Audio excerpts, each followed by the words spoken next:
We have a thing to say, like, you can be first in the village, but you have to go to the city and see if you can be first out there.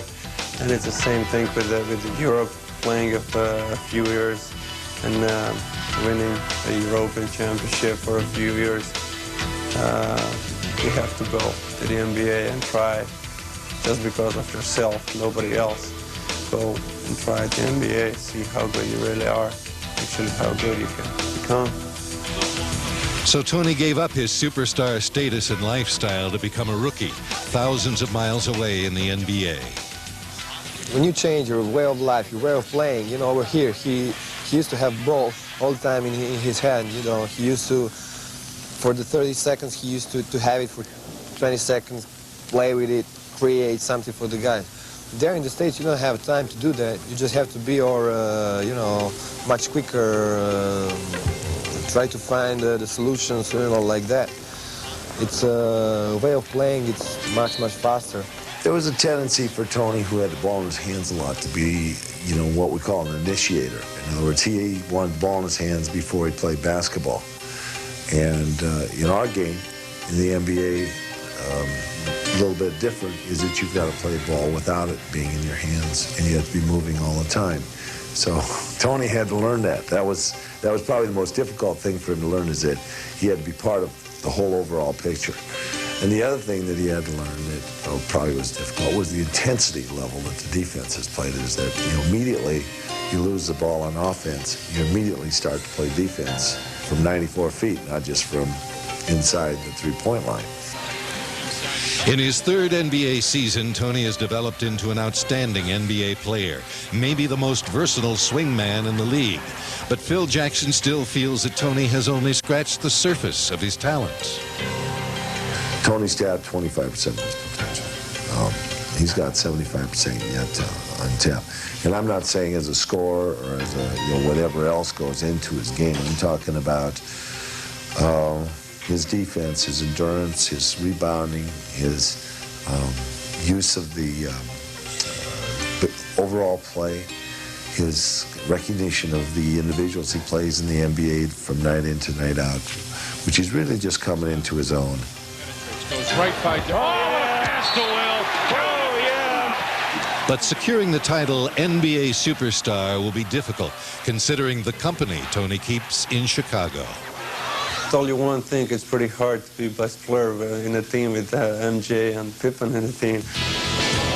Maybe on the court, but when he gets the guys out at the bowling alley, it's Kukoc who owns the floor.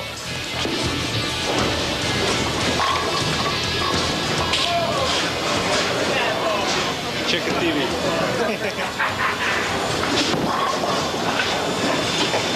Thank you. Not even the game's best rebounder, Dennis Rodman, or Michael Jordan himself, can hang with Toni at the lanes most of the time. Something's wrong with those, how you call them? Something must be wrong. That was a great shot. Toni has been giving shooting tips to his 3-year-old son, Marin. Although Marin may be getting some other advice from Michael Jordan. The Croatians. Kukoc backing his way into the screen. It will come. Possible here, you know, like himself. Yeah. Wants to be like Daddy. Chicago has become a safe haven for Toni and his family. There they can relax away from the daily stresses and horrors of war back in his homeland of Croatia.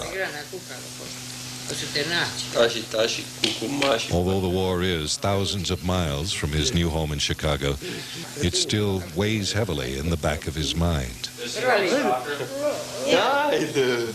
You feel that it's something strange in your life, that your life is not going the same way that it was before. And before the war, you know what you have to do. I mean, it's kind of easy. Wake up, breakfast, go to school, go to work, relax, go watch a game, and the biggest thing was like being nervous because of your kid getting out of school, or your team lost the game or something like that. And after that, war comes into your home, and you see that those things was a joke. This is a real thing when you have to think about the family, being alive, stay alive.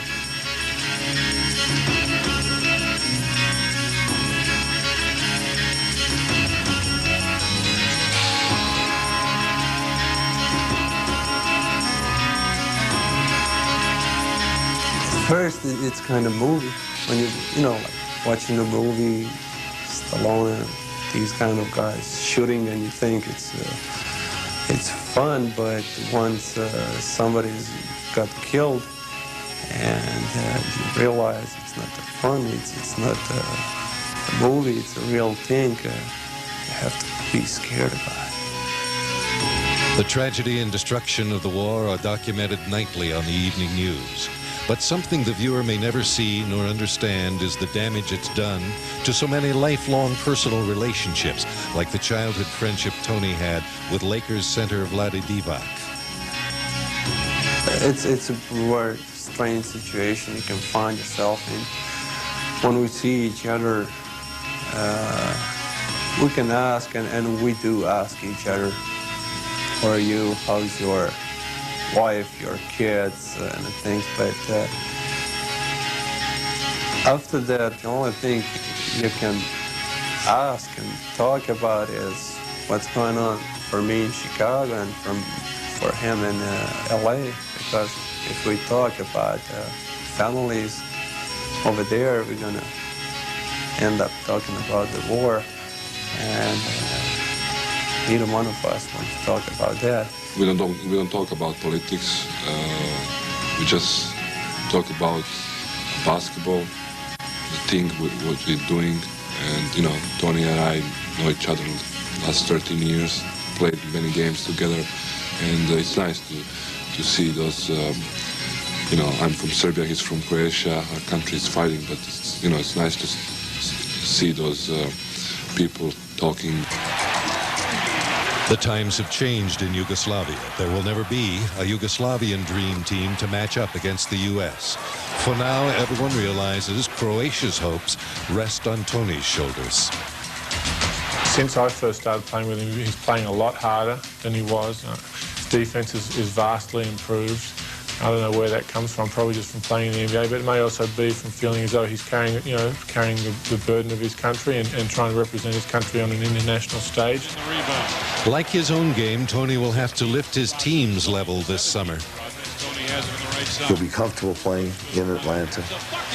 He'll be able to be even a better leader, perhaps, to his Croatians than he was before, because this is his adopted, or his home is here during the season. He'll feel much more comfortable performing in front of American crowds. And I think that he'll have an idea of how and what he can do against the Americans. When you talk about that Dream Team has 12 guys, 12 all-star guys, so it doesn't matter if on the 5 spot you have Olajuwon, David Robinson, or who's the third one? Who's going to be the third one? Shaq. It's the same thing. And I'm going to probably have to play 38, 39 minutes here and there. And they will play like 15 minutes, maybe 20 each of them. The final question for Toni is, what do he and Croatia need to do to win the gold? Somebody can be smart and like try to talk, yeah, we're going to play this kind of defense, this kind of offense, score, do this, do that. But right now, to be honest and just say the truth, if you want to ask me how to be the Dream Team, score 1 point more than them.